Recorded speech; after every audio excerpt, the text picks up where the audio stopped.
Blog Talk Radio. Boa noite, meus amigos. Estamos aqui de volta com o True Outspeak.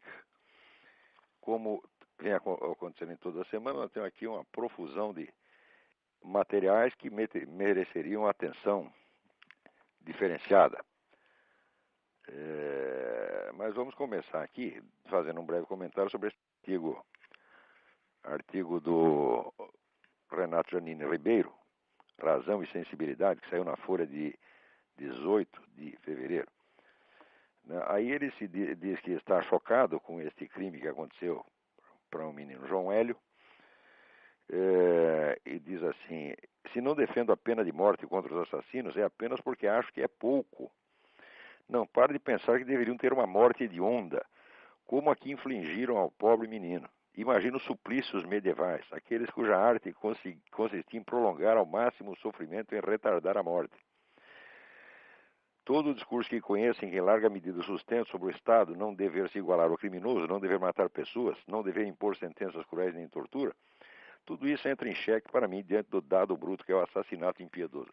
O senhor Renato Janine Ribeiro, como toda a USP, tem uma longa história, tá certo, de esforços para amarrar a mão das autoridades e deixar os criminosos fazerem o que quiserem. A USP se empenhou nisso. O Renato Janine Ribeiro, ele é tão contra a ordem, lei e justiça, que ele achava até injusto e imoral você proibir que um cachorro mijasse no sofá. Ele tem tanto amor, assim, vamos dizer, a expressão anárquica dos desejos humanos e animais, que ele era contra você, por exemplo, você montar num cavalo, é uma coisa horrível, você atrelar um burro numa carroça. Quanto a esse negócio de burro, eu admito que ele é parte interessada. A defesa dos burros, evidentemente, ele está argumentando pro domo sua, como diziam os latinos, está argumentando pelos seus. Agora, o negócio do cachorro me impressionou muito. Agora, depois de ter pregado durante anos o liberou geral até para os cachorros, ele repentinamente ficou chocado e descobriu que o crime existe. E na hora de denunciar o crime, ele já aproveita, tá certo, para jogar um veneninho em cima da pobre Inquisição, dizendo que a arte dos torturadores medievais era prolongar ao máximo o sofrimento, retardar a morte. E, bom, não cabe nem discutir isso, porque no Brasil você não pode tentar restaurar uma verdade histórica, porque as pessoas só raciocinam em termos de tomar partido. Se você diz, olha, a Inquisição não fazia isto, daí o outro já diz, não, você é um partidário da Inquisição, você quer a volta da Inquisição. É assim que o brasileiro raciocina, porque foi ensinado a raciocinar assim por professores como esse Renato Janine Ribeiro e outros tantos da USP. Mas o fato é que a tortura era um uso disseminado até a época do advento da Inquisição, e a Inquisição foi a primeira entidade que tomou alguma providência para limitar aquilo. Então, vamos dizer, o torturado não podia sofrer mutilação, nem derramamento de sangue, e só podia ser torturado uma única vez. Como é esse negócio de retardar a morte? Não é isso? Aí, por exemplo, esta semana aparece essa senhora Dilma Rousseff dizendo que foi torturada ininterruptamente durante 22 dias. Eu tenho certeza que isso é mentira, porque a mulher mente até a respeito da história dela. Diz que participou da guerrilha, da luta armada, ela nunca participou de luta armada nenhuma. Ela era terrorista de gabinete. E se mente a respeito do que ela mesma fez, por que não vai mentir a respeito do que os outros fizeram com ela? Então eu não acredito na história de ser torturada durante 22 dias.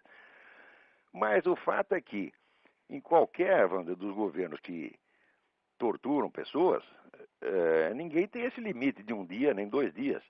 Vai até enquanto o sujeito aguentar. Quer dizer, esse negócio de retardar a morte, isso é uma coisa moderna, isso não é da Inquisição, não. Isso é uma das conquistas da civilização, das luzes, né?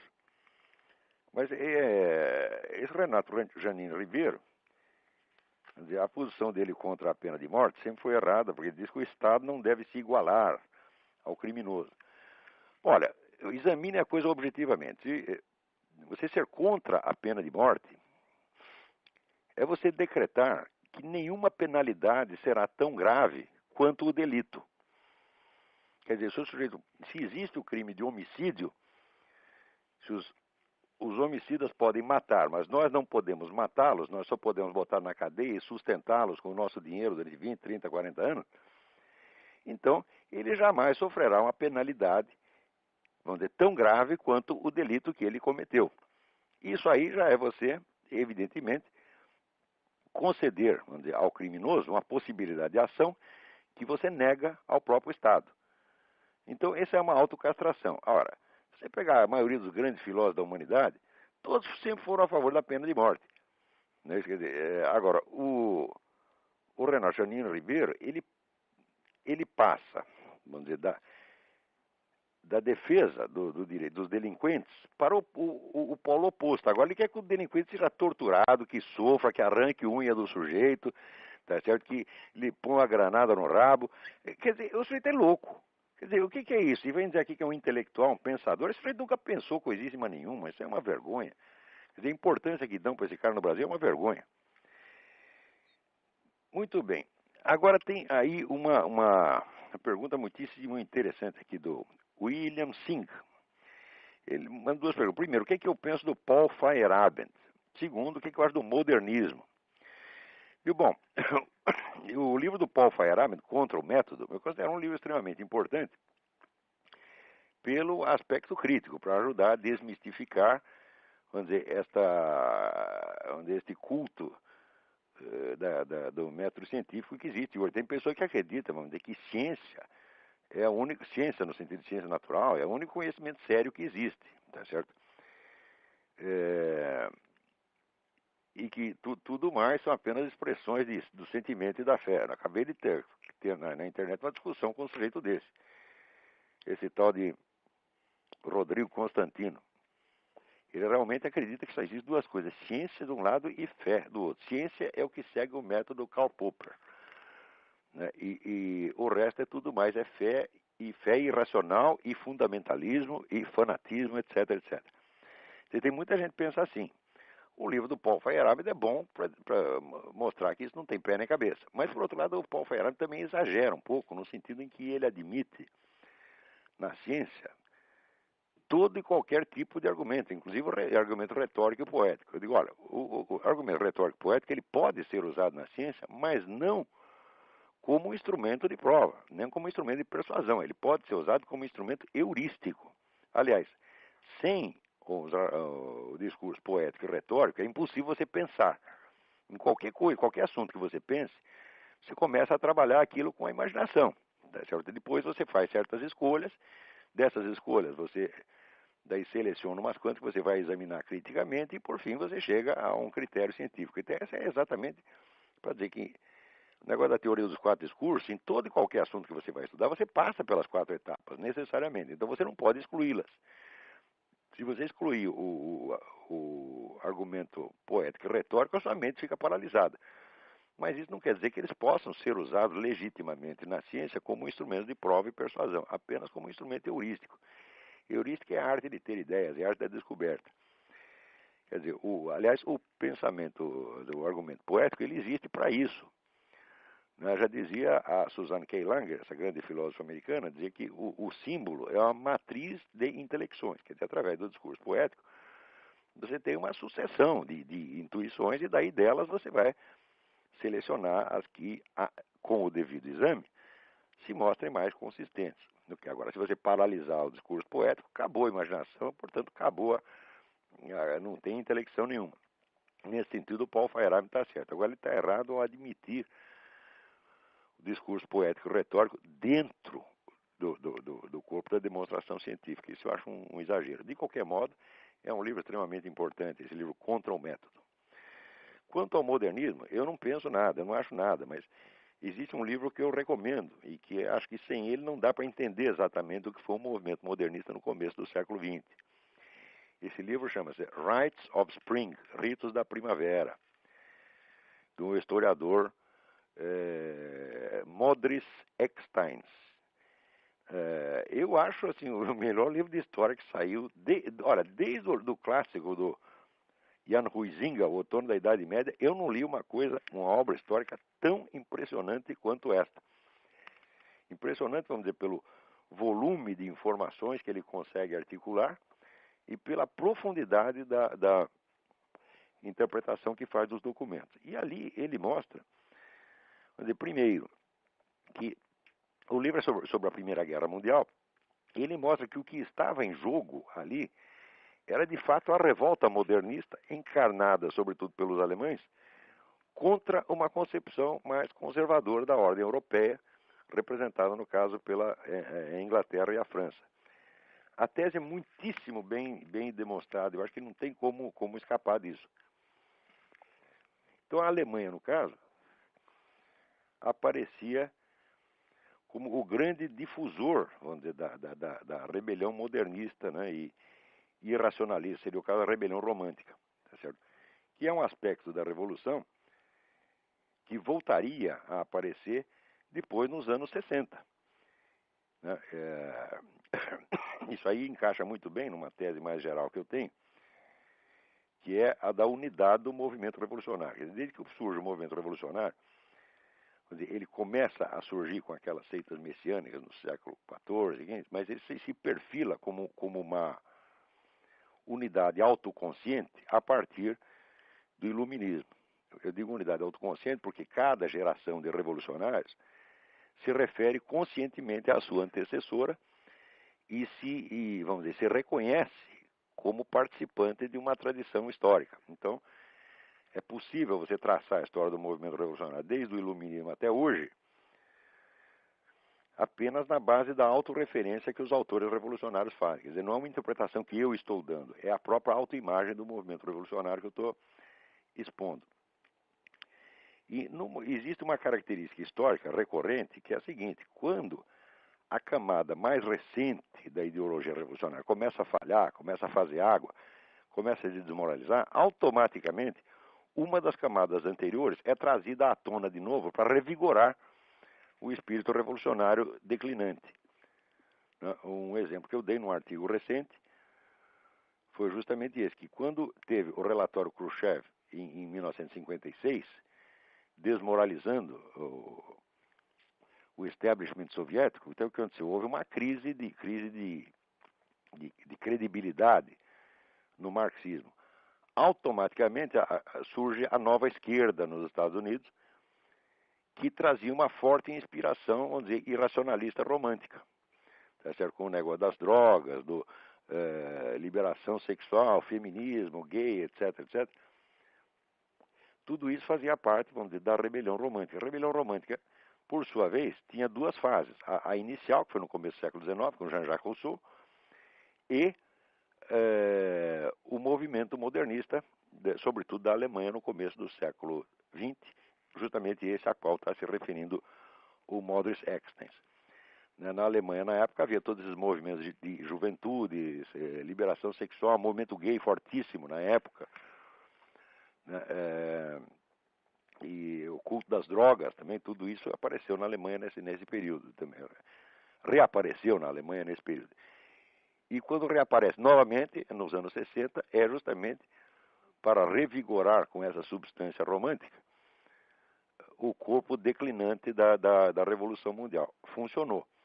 Mais recentemente, após a queda da União Soviética, aparece de novo, vamos dizer, um estado de espírito negativo entre os líderes revolucionários, estado de espírito do qual dá testemunho esta carta das Farc, enviada à 13ª reunião do Foro de São Paulo, né?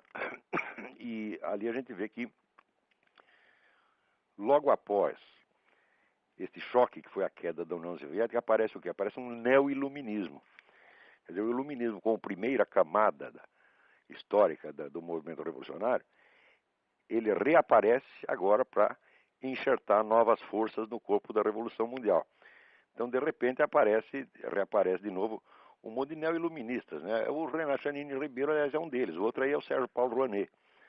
Mas isso apareceu no mundo inteiro. Todo mundo, de repente, retira do túmulo, né, as múmias, velhas múmias, Voltaire, Diderot, né? Aquele bando de charlatães miseráveis do iluminismo, né? Mentirosos até a demência, e que já estavam, de certo modo, dentro da história do movimento revolucionário, eram considerados superados. Marx os considerava apenas antecessores burgueses dele mesmo. Então, estavam aparentemente enterrados. Mas quando o corpo da revolução fraqueja, você puxa essas camadas anteriores para revigorar.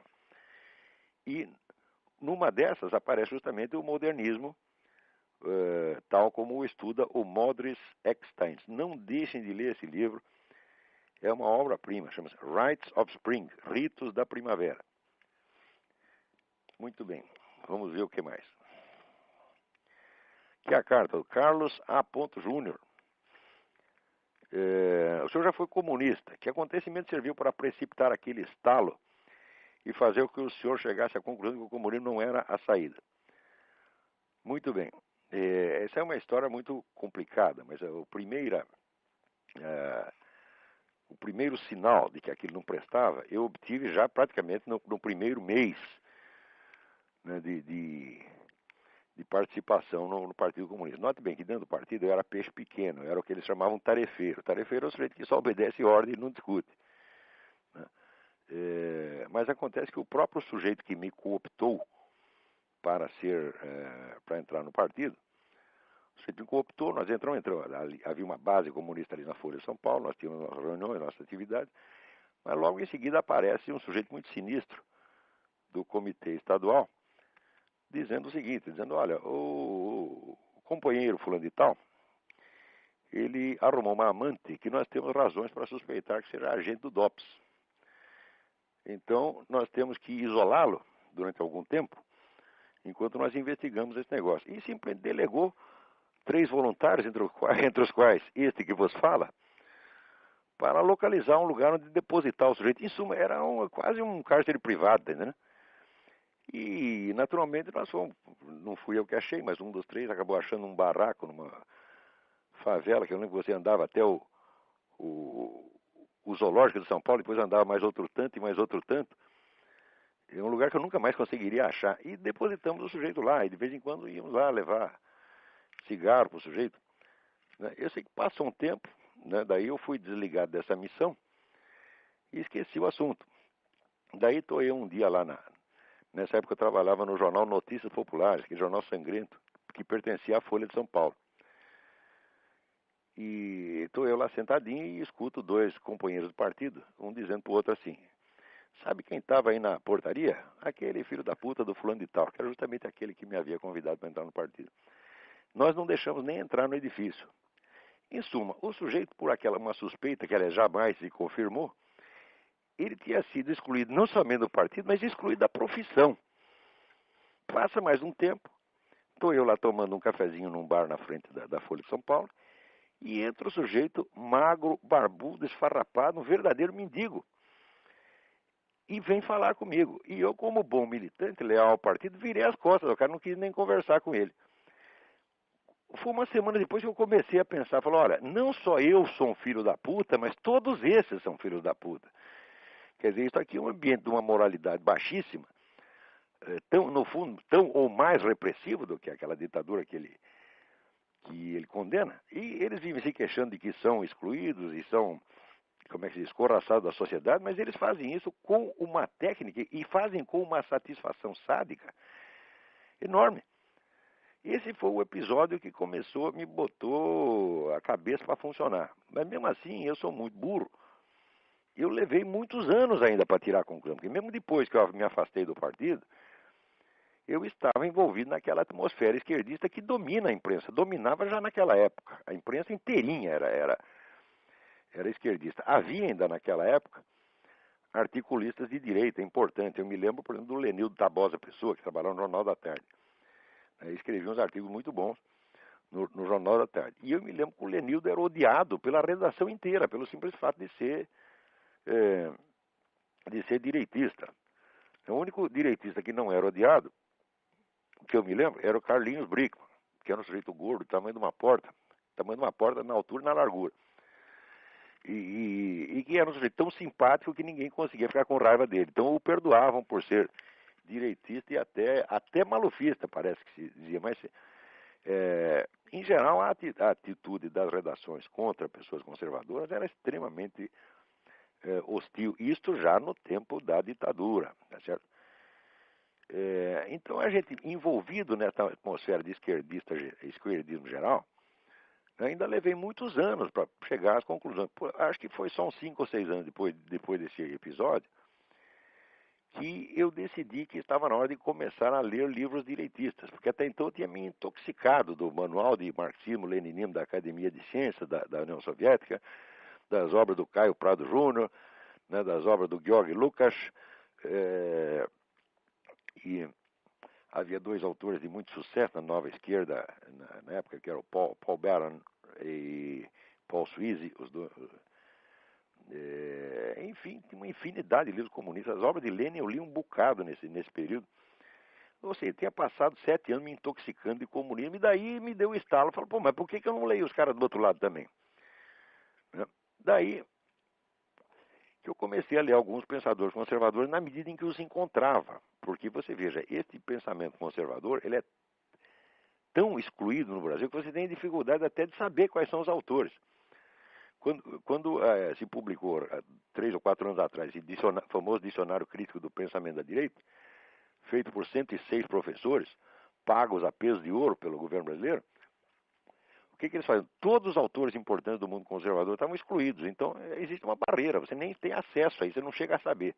Então, eu, com muita dificuldade, fui encontrando um autor ou outro. Você veja, a burrice imperante e que se impregnou na minha pessoa era tão grande que eu levei... 20 anos depois é que eu fui ler, por exemplo, Russell Kirk, que era vamos dizer, o grande teórico, inspirador aqui da ala conservadora do Partido Republicano. Mas na época eu li, por exemplo, o Ortega y Gasset, eu li o Joseph de Maistre, eu li o que havia ao alcance. Né? E aos poucos fui vendo que não eram os monstros que se diziam, que é o contrário. Monstro era Georg Lukács, que vivia puxando o saco de Stalin, mudava de ideia sempre que o Stalin mandava, assim por diante. E foi isso que foi mudando gradativamente a minha posição. Eu não consigo nem datar, né, o dia em que, vamos dizer, realmente eu rompi com o esquerdismo inteiro, mas foi gradativo, porque eu lembro que até uns 10 anos atrás eu ainda tinha algum respeito intelectual por autores de esquerda. Hoje não tenho mais respeito nenhum, porque vejo que não merecem. Dizer que Marx é um vigarista é pouco. Marx é um charlatão integral. Tudo que esse homem escreve é falsificado, cada linha. Quanto mais você estuda, mais você vê isso. Agora, no começo, é difícil você perceber isso por causa da autoridade, do prestígio imenso que tem. Agora, quanto tempo leva, vamos dizer, um jovem brasileiro para ele escapar dessa atmosfera que é dominante e imperante, que está por toda parte, e começar a raciocinar? Né? Quer dizer, isso é que nem o peixe. O peixe não consegue saber o que é água porque ele nunca esteve fora da água, então não tem meio de comparação. Isso, para um estudante brasileiro, é um dos maiores desafios. Vamos lá.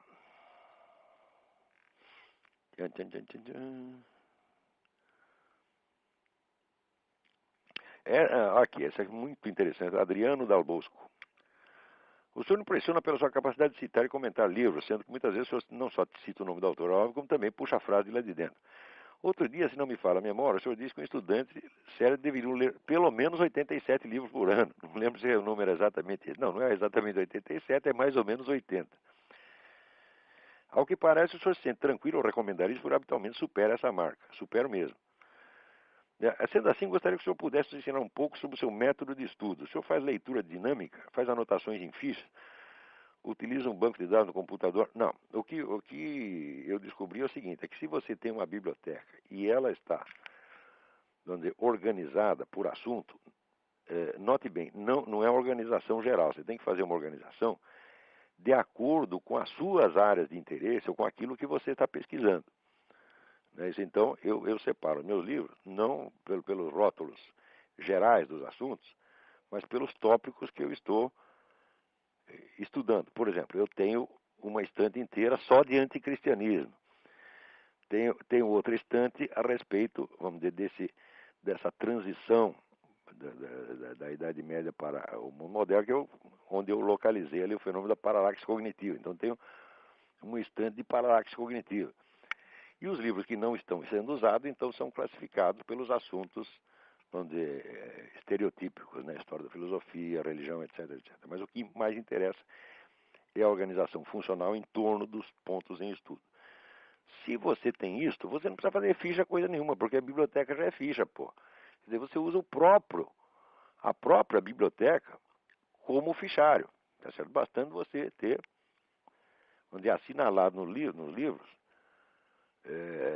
os pontos que lhe interessam. Quer dizer, isso é um hábito tão antigo que eu simplesmente não consigo ler sem um lápis na mão. Eu, se tiro o meu lápis, eu fico analfabeto. Né? Eu realmente não consigo mesmo, fico absolutamente desesperado. Né? Às vezes, quando eu ia viajar, estava no ônibus, percebi, esqueci o lápis, falei, pronto, fudeu. Agora não vou conseguir ler o livro, né? É, então, assim, você vai anotando só os tópicos que te interessam. Não rabisque livro inteiro, não, você tá entendendo? Porque senão você vai se confundir. Você tem que marcar só os pontos que interessam. Né? Então, eu tenho muito livro aqui que eu vou lá, né, com lápis, leio par, que não interessa nada. Lá no meio tem um pedacinho marcado. Esse pedacinho entra nos meus arquivos. Então, essa é a primeira coisa. E segundo, não faça leitura dinâmica, não. Leia devagar, não tenha pressa. Aí, devagar também é pressa, tá entendendo? Porque senão isso aí vai dar com muita pressa, dá ejaculação precoce, tá entendendo? Não é isso que você tem que fazer, você tem que ler para entender, tá certo? E não creia que você entendeu a página se você não é capaz de expô-la com suas próprias palavras. Quer dizer, por exemplo, pessoal, recomendo quando você aprende uma língua estrangeira, que você passe a raciocinar nela. Eu não faço isso de maneira alguma. Tudo que eu leio, em inglês, francês, italiano, espanhol, até um pouquinho de alemão, eu leio alemão com muita dificuldade, mas leio. Tudo isso eu traduzo mentalmente. Por quê? Para ter a certeza de que eu apreendi a ideia. Entendeu? Então, quer dizer, eu vou devagar.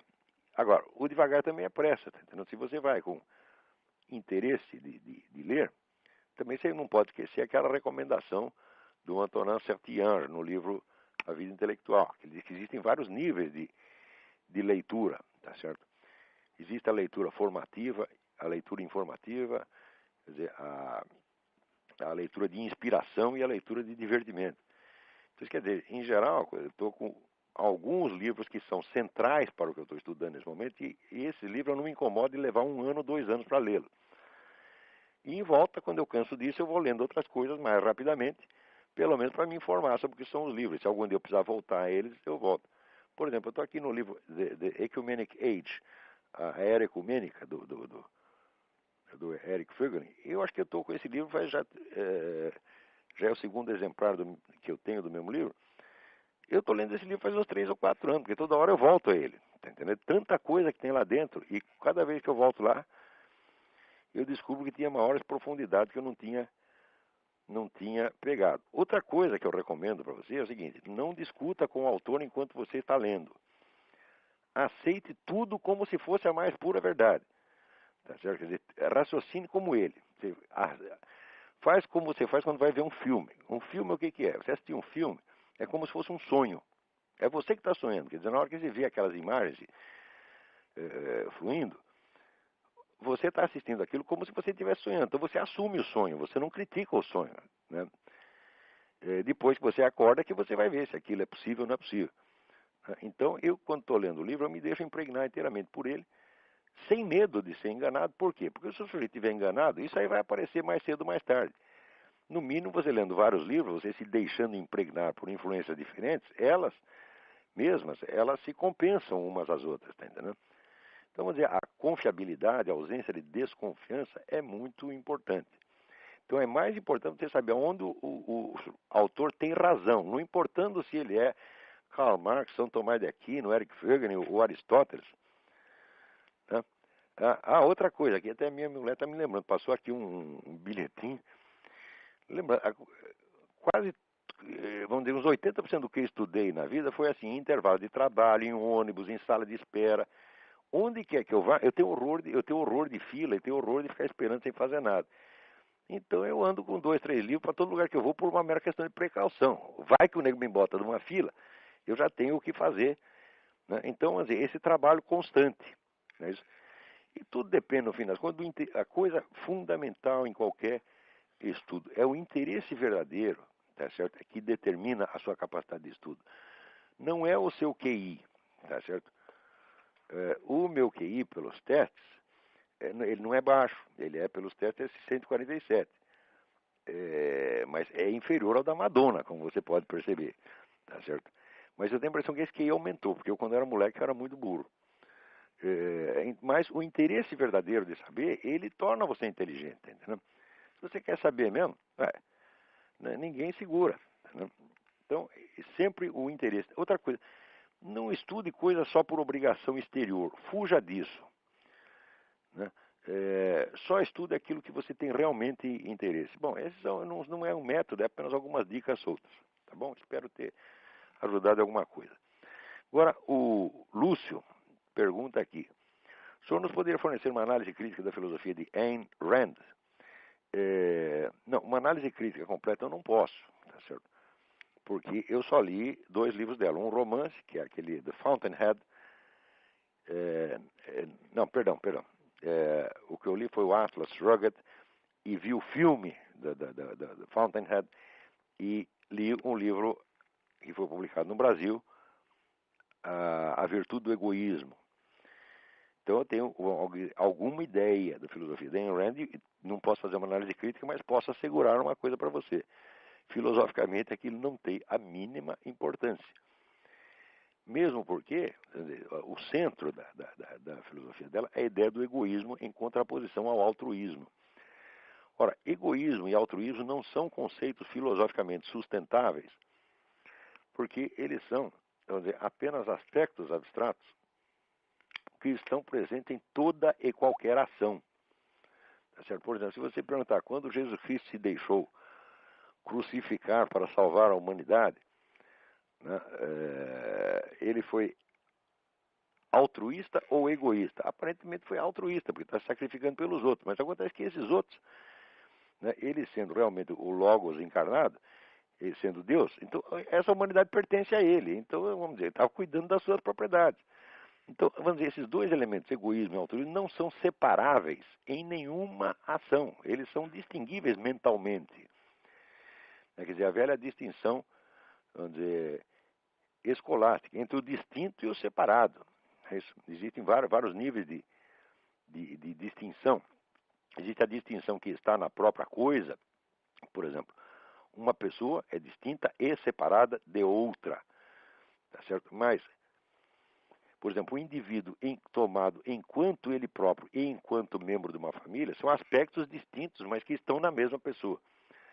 Então, o egoísmo e o altruísmo não são nomes de condutas. Não existe conduta altruísta e não existe conduta egoísta. Existem aspectos egoístas e altruístas distinguíveis, mas não separáveis materialmente. Então, se a mulher não sabe nem isso, eu digo, mas que raio de filósofo é esse? Ainda diz que é discípulo de Aristóteles, quando não sabe nem mesmo a técnica aristotélica das distinções. E, em segundo lugar, na medida que faz uma ética baseada no egoísmo, o que ele está querendo? Ele está querendo aliviar, né, esse pessoal que ganha dinheiro, pessoal empresário que ganha dinheiro, eles são muito acusados pelos outros de ser egoístas. Eles não podem ser egoístas, porque é impossível um sujeito ganhar dinheiro só para si. Será que ele não dá nem um pouco de dinheiro para a mulher dele, para os filhos dele, para os empregados dele? Isso é impossível. Então, qualquer negro que se esforce para ganhar dinheiro, pelo simples fato de ele fazer isso, ele beneficia pessoas em volta, mesmo que não queira. Mas, quando o camarada começa a ganhar dinheiro, os outros acusam de ser egoísta. Então, a Ayn Rand inventou uma técnica psicológica para aliviar a culpa desse sujeito. Então, isso aí é apenas uma psicologia prática para o uso de empresários culpados. Chamar isso de uma ética é de uma presunção absurda. Não tem ética nenhuma ali. Uma outra coisa que me chamou a atenção na história do Fountainhead, que eu não li, eu assisti apenas a versão com Gary Cooper, é que é a história de um arquiteto gênio que quer fazer umas casas diferentes que contrastem com o estilo admitido, o estilo acadêmico, por assim dizer. Então ele alega, e a Ayn Rand, a autora da história, evidentemente toma partido dele, que um edifício tem que ter personalidade, um edifício é uma individualidade, etc, etc. Daí eu pensava, mas será que esse animal não percebe que não é só o edifício que precisa ter personalidade, precisa ter estilo, mas a cidade também tem que ter? Né? E que se você começa, vamos dizer, a romper o estilo da cidade só para fazer uma coisa diferente, bonitinha, individualizada, você arrebenta com a estética das cidades. Quando você olha uma cidade como São Paulo, por exemplo, cada edifício é uma coisa totalmente diferente, nada combina com nada. E por isso São Paulo é tão feia. Agora, quando você percorre essas cidades americanas, onde as pessoas são fiéis ao estilo mais tradicional, e quando elas inventam alguma coisa, inventam dentro daquele estilo, as cidades são maravilhosas. Né? E em Rand, eu digo, olha, como é que a pessoa se mete a escrever a história de um arquiteto, né, e não sabe nem isto, que não é só o edifício que tem uma unidade formal, mas as cidades também têm. Em suma, eu acho essa mulher uma cretina. Depois eu li aquele depoimento do Murray Rothbard, que a mulher não era só uma filósofa, era uma espécie de chefe de escola, tinha uma seita com anátemas, expulsões, condenações, ela decidia até com quem os caras deviam casar ou não deviam casar. Quer dizer, aí entra, como diria o falecido Stanislau Ponte Preta, no perigoso campo da galhofa, tá entendendo? Isso a Ayn Rand, como filósofa, é uma gozação, você tá entendendo? E eu sei por experiência própria que por ter visto, pessoa que essa seita da Ayn Rand é uma escola de monstrinhos, é uma fábrica de monstrinhos, as pessoas ficam idiotas com isso aí.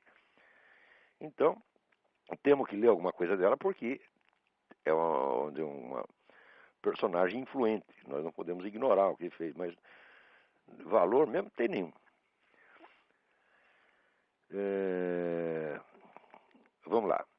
Professor Antônio Carlos de Oliveira. Se o caro professor tivesse algum tempo disponível, eu gostaria que me respondesse a seguinte pergunta suscitada devido a essa polêmica aberta com o Rodrigo Constantino, a religião como inimigo da liberdade. Será que o Todo-Poderoso seria capaz, por exemplo, de criar uma pedra que de tão incomensurável nem ele próprio seria capaz de levantar? Então, evidentemente, ele diz que isso seria uma limitação de Deus. As duas coisas seriam uma limitação de Deus. Se ele pudesse inventar a pedra que ele não pudesse carregar, estaria limitado. E se ele não pudesse inventar essa pedra, também estaria limitado, então não seria onipotente. Bom, isso aí, Antônio Carlos, está resolvido isso aí há pelo menos 800 anos. Né, que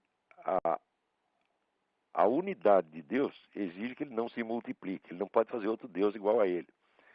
Tá certo? E também a impossibilidade lógica intrínseca não é uma limitação. Né? Quando você diz que Deus não pode inventar outro Deus maior que ele mesmo, tá certo?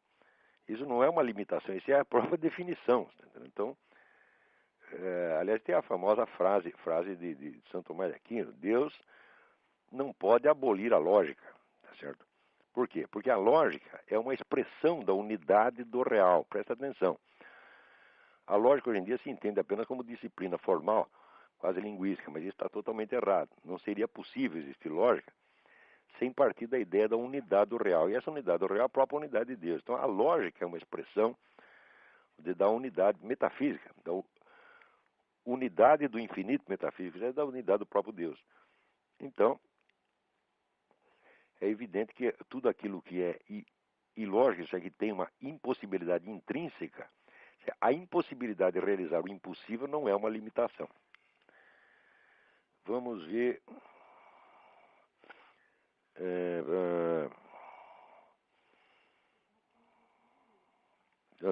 Tem gente aqui esperando para falar. Vamos ver. Alô? Quem está na linha? Alô?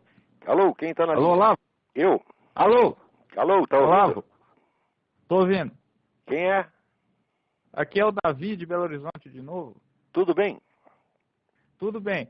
Aqui, ó, nesse programa passado, eu queria desculpar porque eu acabei falando um bocado. Dessa vez eu vou falar muito menos. Eu tenho duas perguntas. Diga. O senhor disse que, eu lembro do sexto podcast que o senhor fez com o Yuri, o senhor falou que estava estudando o fenômeno da paralaxe cognitiva, inclusive historicamente. Eu queria que o senhor desse uma geral no que o senhor já conseguiu descobrir. Nossa, mas é tanta coisa, rapaz. Quer dizer, a paralaxe cognitiva eu defino como, vamos dizer, a diferença, o afastamento entre o eixo da construção teórica e o eixo da experiência real do indivíduo que está fazendo essa construção. Então, a partir de um certo momento na história, ocorre uma ruptura dentro do pensamento ocidental, que é o seguinte: antes,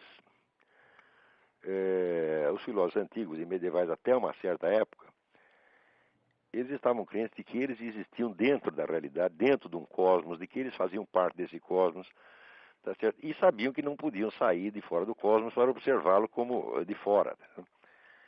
De repente, a filosofia começa a raciocinar exatamente assim, quer dizer, como se o cosmos fosse um programa de televisão que você está assistindo.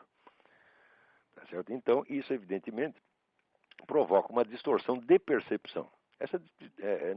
Não é possível você datar.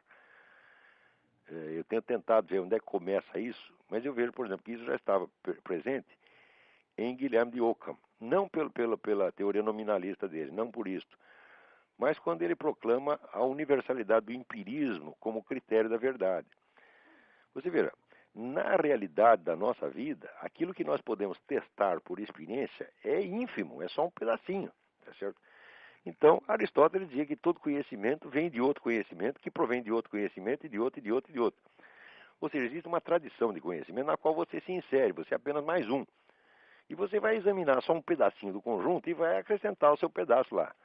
De repente, o Ockham coloca o filósofo como se fosse um fiscal da ciência universal, que tem que, vamos dizer, colocar tudo em teste. Então, o empirismo, ele é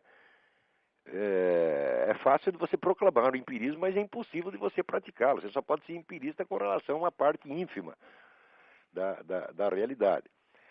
E, evidentemente, o Ockham não percebe isso. Ele acredita que ele é empirista. Qualquer sujeito que diga que é empirista, ele está mentindo. Ele só pode ser empirista com relação a um pedacinho da realidade. O resto ele vai aceitar, vamos dizer, consensos tradicionais, ou que é pior, até consensos contemporâneos. Tá certo? Então, nós não podemos. E quando chega com Descartes, ele negócio da dúvida universal, você vê, o indivíduo coloca a dúvida universal, ele coloca o universo entre parênteses e coloca fora como se fosse Deus. Isso é fácil de falar, mas não dá para fazer. Tanto que, nas famosas meditações de filosofia primeira, Descartes diz que ele está fazendo isso, ele diz que ele está colocando em dúvida tudo, mas, entre parênteses, essa dúvida que ele monta tá, vamos dizer, incorporada numa multidão de certezas implícitas que ele não percebe. Então, aí você vê que já existe uma diferença entre o que o sujeito está vivendo realmente e o que ele está teorizando. E essa diferença ela vai se aprofundando e se tornando cada vez mais invisível à medida que o tempo passa. Tá certo? E isso vai destruindo a inteligência filosófica no Ocidente. É por isso que você... Só uma parte, isso não é uma questão de malícia, então? O cara não faz isso por mal? Olha, é difícil você dizer isso porque a burrice é uma forma de malícia, né? E a burrice, quando passa num certo limite, ela é pecaminosa, tá entendendo? Quer dizer, você não tem o direito de acreditar em certas coisas porque elas estão abaixo da dignidade humana. Elas estão abaixo, sobretudo estão abaixo do patamar de conhecimento já alcançado pelas gerações anteriores. Quer dizer, eu noto nessa coisa do empirismo de Guilherme de Ockham uma cegueira, um escotoma, como tem uma mancha no olho, o cara não enxerga um pedaço, né? Eu não posso dizer que seja uma coisa moralmente inócua. Está entendendo? Porque pecar, todos nós podemos pecar, pecamos incessantemente, mas você não pode pecar contra o Espírito Santo. Tá entendendo? Quer dizer, uma obstinação contra a verdade é um pecado contra o Espírito Santo. A gente tem que ser dócil à verdade. Não a verdade do que nós pensamos, porque nós pensamos em nada.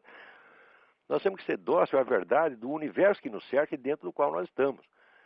Ora, qualquer sujeito, vamos dizer, tem a obrigação de saber que ele está dentro do universo, que ele está dentro do cosmos e que ele não é uma divindade que pode se colocar fora do todo e julgá-lo. Está entendendo? Você não pode se colocar, mesmo que você pudesse se colocar, vamos dizer, fora do cosmos físico, você estaria dentro da infinitude metafísica. Já dizia o apóstolo São Paulo, nele vivemos, nos movemos e somos. Nós estamos dentro de Deus, nós somos possibilidades internas do próprio Deus. E jamais conseguiremos sair disto. Agora, se você isola um pedaço e acredita que aquilo é a realidade e que você está observando de fora, então, em primeiro lugar, você está maluco. Tá certo? Em segundo lugar, você está criando um mundo à sua imagem e semelhança. Quer dizer, é um delírio. É um tipo de delírio. Não é isso? Por exemplo, essas pessoas que fazem uma filosofia sobre a meta da história. Eu digo, como a meta da história? Depois de alcançar a meta da história, a história vai acabar? Quer dizer, você sabe o dia que vai acabar a história? Nenhum de nós sabe. Nós estamos dentro de um fluxo de conhecimento que nós não sabemos exatamente como começou e muito menos sabemos quando vai terminar. Portanto, nenhum de nós pode falar do sentido integral da história. Só podemos falar de sentidos parciais dentro de uma civilização, dentro de uma sociedade. O sentido global da história é absolutamente inapreensível. Não faz sentido isto. Como diria o Rock Balboa, né? Como é? Como diria o Rock Balboa, it's not over until it's over, né? Exatamente. Não. Agora, quando é que vai acabar? Essa é a pergunta. Se você não sabe quando vai acabar, você não sabe qual é o sentido. Porque uma vez que um determinado sentido se realizou, a história continua e aparece outro, e outro, e outro, e outro, e outro. É isso? Essas pessoas que vamos dizer, aparecem com teorias universalmente explicativas. Agora acham que a teoria de evolução explica não somente a variedade das espécies animais, mas explica todas as formas de cultura, a história humana inteira. Isso é uma bobagem. Uhum. Quer dizer, a proposta já é imbecil por si mesma. Quer dizer, e é claro que a investigação empírica da história comprovará que tudo isso é falso. Não que esse aspecto não exista. Ele existe, mas ele está dentro de 1000 outros. Né? Então, aí começa a haver uma espécie de guerra da inteligência humana contra a complexidade do real. Você tá entendendo? Então, o homem perde aquela docilidade ao real, que é tão característica dos filósofos antigos, de Aristóteles, próprio São Tomás de Aquino, tá entendendo? Que sempre que as coisas desmentem o que ele está dizendo, ele aceita. Quer dizer, a realidade tem autoridade sobre a filosofia dele, né? Sim. Bom, a minha segunda pergunta e última eu ouvi alguém falando que o senhor seria gnóstico, mas agora que eu vi algumas coisas recentes, isso não parece ser verdade. A minha resposta, gnóstico é a puta que eu pariu. Ponto final. Assim, não o senhor pode, então, com isso. O senhor pode me dizer, então, por onde que passa essa história de gnosticismo e agnosticismo? É um negócio meio estranho isso. Quer dizer, quem começou com isso foi a história do Orlando Fedeli, mas o Orlando Fedeli não bate bem os pinos, eu cansei de discutir com ele. Eu comecei a discutir a sério, levei o homem a sério que me parecia um homem honesto, né? Então, honesto ele até é, mas o raciocínio do cara é tão infernalmente circular que eu acabei vendo que eu estava dentro de um fenômeno psicótico e discutir com um cara desse não tem fim. Você tá entendendo? Então, o objetivo ali não é científico, quer dizer, você tem certas tomadas de posição doutrinais, quer dizer, a interpretação que ele faz de certo ponto como é que se diz? É uma interpretação doutrinal, dogmática, e, portanto, não está aberto à variedade dos fenômenos. Então, não adianta discutir. Agora, não estou comparando Orlando Fedeli com o Rodrigo Constantino, pelo amor de Deus. O Orlando Fedeli é um homem de cultura. Né? Sim. E dentro das limitações psicológicas dele é um homem perfeitamente respeitável. E é cristão, cara, sério. Né? Espero que ele vá para o céu. Agora, o Rodrigo Constantino não é que ele vai para o inferno, ele nunca vai sair da privada, pô. Não, tudo bem, então, Olavo. Que eu vou desligar. Deixa eu ver se tem mais alguém aí. Obrigado. Alô? Olavo? Eu? É o Luiz Gamboja, aqui de Minas Gerais. Oi, tudo bem? Tudo bem? Tudo bom. No programa passado estava falando da inveja, né? Aham. Aí estava falando que a inveja no Brasil parece que é norma, né? Nossa, é a cultura da inveja. Aí veio a pergunta seguinte: a inveja, ela só prejudica por uma espécie de conspiração? Ou tem algum fenômeno... Não, o grande problema da inveja é o seguinte, é que a inveja afasta o invejoso dos bens que ele deseja. Porque ele tem inveja, porque ele sente que aqueles bens não serão acessíveis a ele jamais. E quanto mais ele inveja, mais ele não é que nem o sujeito que tem cobiça. Cobiça é quando você quer um negócio para você e você luta para obtê-lo, mesmo que seja por meios ilícitos. Mas o invejoso não luta para obter os bens, ele luta para destruir quem os tem. Mas quando ele destrói o sujeito que tem, ele destrói os bens junto, então ele nunca tem, está sempre insatisfeito. Mas as pessoas em geral têm a seguinte dúvida: essa destruição seria por uma certa assim, boicote ou seria um fenômeno paranormal? Assim, o tal do olho gordo. Não, olha, existe, veja, eu não sei se é o olho gordo propriamente dito, mas eu sei que tem um elemento que é importante, que é o medo do olho gordo. O medo do olho gordo torna as pessoas vulneráveis. O sujeito tem medo de que o outro olhe feio para ele, tá certo? Então ele se torna, vamos dizer, ele aceita a opinião de um grupo que pode estar errado, só porque ele tem medo de ser, medo do mal olhado. Quem escreveu coisas maravilhosas sobre isso foi o Jack Wheeler. Jack Wheeler é um aventureiro que tem aqui nos Estados Unidos, né? Que era um caçador de tigre, alpinista, etc, etc. E é um sábio, tá certo? A única coisa que eu discordo dele é que ele é anti-tabagista fanático, mas é um grande sujeito, eu gosto muito dele. E ele escreveu uma série de artigos, vamos dizer, explicando a fragilidade do pessoal conservador, direitista, liberal, etc, etc, pelo medo do olho gordo. Eles têm medo que o pessoal da esquerda olhe, né, faça cara feia para eles. E o medo do olho gordo é um dos grandes mecanismos de controle social que existe hoje. Então é a criação própria da mente da pessoa, né? Agora, pode haver um elemento espiritual aí na origem remota disso, a origem civilizacional disso, tá entendendo?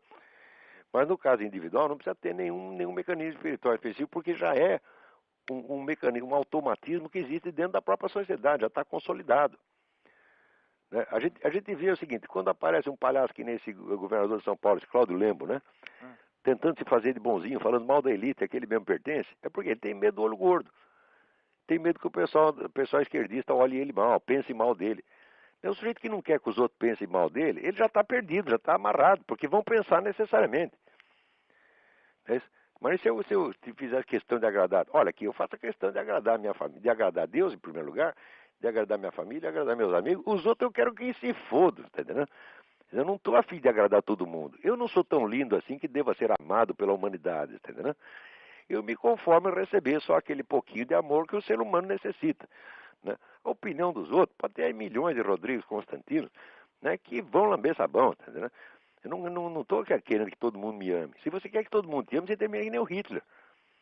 Então o que é o Hitler? É um caso, vamos dizer, de carência afetiva monstruosa, quer ser amado pela humanidade. Né? Tirando os judeus, evidentemente. Ele diz, olha, eu jogo o judeu no lixo, os outros têm que me amar. O senhor falou, você falou de uma origem civilizatória, né? Onde é que a gente pode buscar isso? Esta é uma fragilidade humana, vamos dizer, que você não consegue explicar por motivos sociais, porque ela é universal.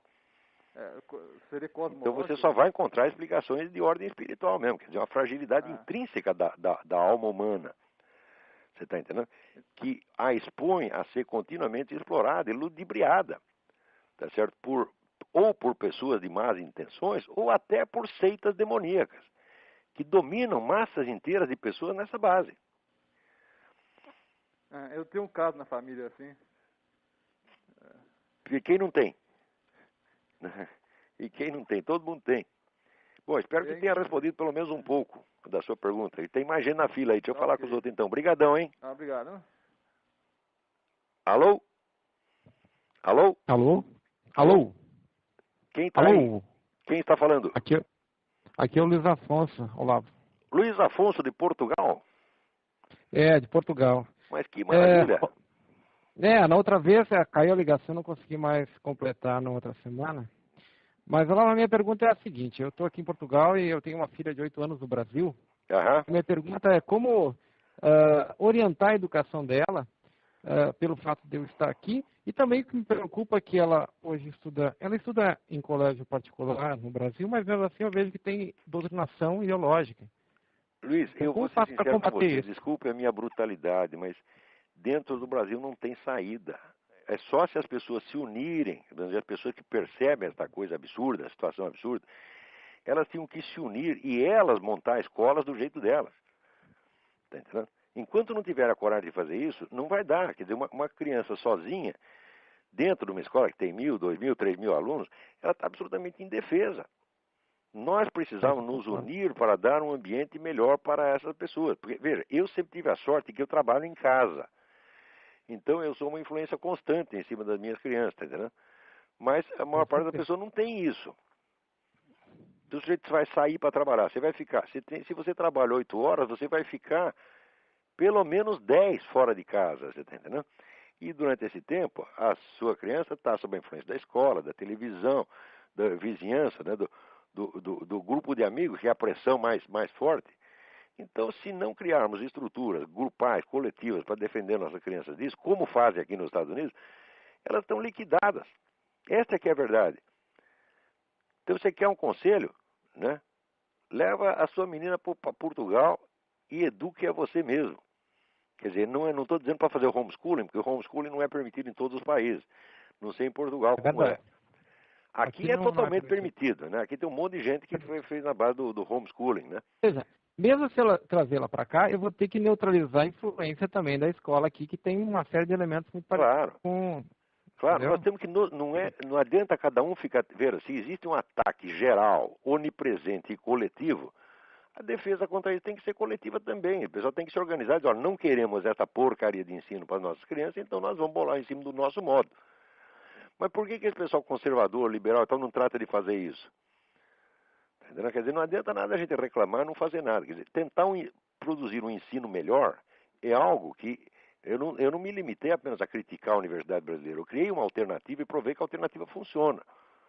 Porque qualquer aluno meu de filosofia com 2 anos de estudo comigo dava baile em professor da universidade. Tá certo? Quer dizer, eu provei que não apenas falei mal do que estava errado, mas tentei fazer uma coisa melhor e a coisa melhor funcionou. Você mesmo é testemunha disso.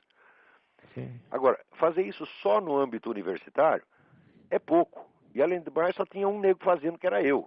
Então tem que fazer desde a escola primária, tá entendendo? Eu não sou muito bom nisso, eu não posso dar grande sugestão nisso, porque eu não sou bom para educar criança.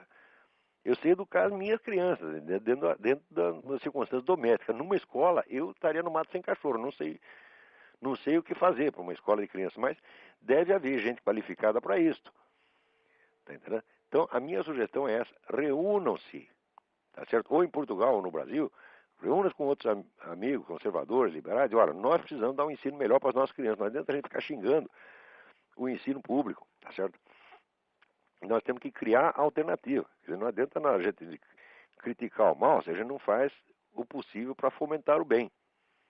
Não, isso não interprete isso como uma crítica, não. Não estou criticando as pessoas. Estou dizendo apenas que elas têm que acordar para esta possibilidade que elas têm. Eu tive tantos alunos que estavam na cara que tinham um talento para ensino, tá certo? Talento pedagógico, tem vocação para o ensino, então se reúnam. Agora, o problema de brasileiro é que o brasileiro pode ter vocação para qualquer coisa, mas vocação para juntar com os outros e colaborar, não tem. Na Brasil, você junta 3, já começa um a puxar o tapete do outro, entendeu? Isso é que é a dificuldade. A competitividade já... O brasileiro acha que o capitalismo americano é que é competitivo e malvado. Não, competitivo é o Brasil, rapaz. Aquilo ali é o caranguejo no balde. O caranguejo está querendo sair do balde e o outro puxa a perna dele, entendeu? Então, fica aí a minha sugestão. Essa questão da educação das crianças é gravíssima, mas não há solução na esfera individual, a não ser que aconteça isso que aconteceu para mim. Eu trabalho em casa há mais de 20 anos. Tá certo? Então, vamos dizer, as minhas primeiras crianças não puderam se beneficiar tanto disso, da minha presença. Mas os mais jovens puderam. Okay. Sabe que isso acontece não só na escola pública, mas na escola particular, que é o caso... Mesmíssima coisa. Ou seja, não tem para onde fugir, né? No Brasil não tem para onde fugir. Não tem. Aqui tem muita escola boa, tem a possibilidade da homeschooling.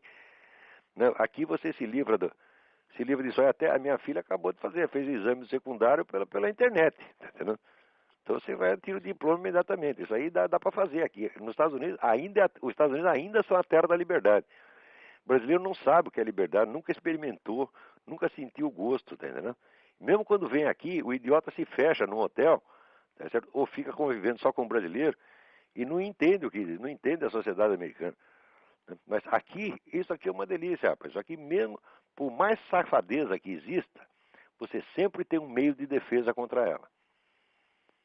Aqui, quer dizer, a liberdade não te é oferecida assim de bandeja, não. Você tem que lutar por ela, mas aqui eles te dão os meios de lutar. Meu plano é trazer minha filha para cá, mas isso vai demorar um tempo ainda, até que eu tenha essas condições para que Então, reze por ela dia e noite. Reze mesmo, a oração funciona, meu Deus do céu. Não, com certeza. Eu tenho provas pessoais, eu sou o fruto da oração. Eu já entrei em tudo quanto é encrenca na vida, tá certo? E na hora H, tá certo? Eu orava e Deus me tirava da encrenca, tirou de encrencas absurdas, tá entendendo? Eu sei que isso existe, eu sei eu não posso, se eu negasse isso, estaria negando a minha experiência de vida. Agora, as pessoas não querem arriscar, não querem nem tentar, porra, assim não dá. Né? Fica os caras de fora, dizendo, não, Deus não existe, isso é tudo besteira. Fala, bom, você não sabe de nada, você nasceu ontem, porra. Né? Acha que sabe tudo. Tá certo, Alberto. Só uma outra coisa, tu falasse no início do programa sobre o livro The Rites of Spring, que foi lançado no Brasil. Foi lançado no Brasil? Com o título A Sagração da Primavera. Não está errado, não. Se botasse ritos da primavera, o pessoal não ia saber o que é. E de fato, o título é uma alusão, né, à música do Stravinsky, A Sagração da Primavera. Que ele dá como uma espécie de resumo simbólico de toda a rebelião anárquica modernista. Perfeito. Mas se saiu no Brasil, isso é uma grande notícia. Alguém deve ter lido a minha sugestão no meu artigo e aceitou. Eu sou um entusiasta desse livro. Eu acho os 2 melhores livros de história do século XX, O Outono da Idade Média, de Jan Huizinga, e Rites of Spring, de Modris Ekstein. Então tá bom, eu sou obrigado a encerrar o programa agora, acabou o nosso tempo. Muito obrigado a todos, grato pela atenção, até a semana que vem. Tchau, tchau. Até, tchau.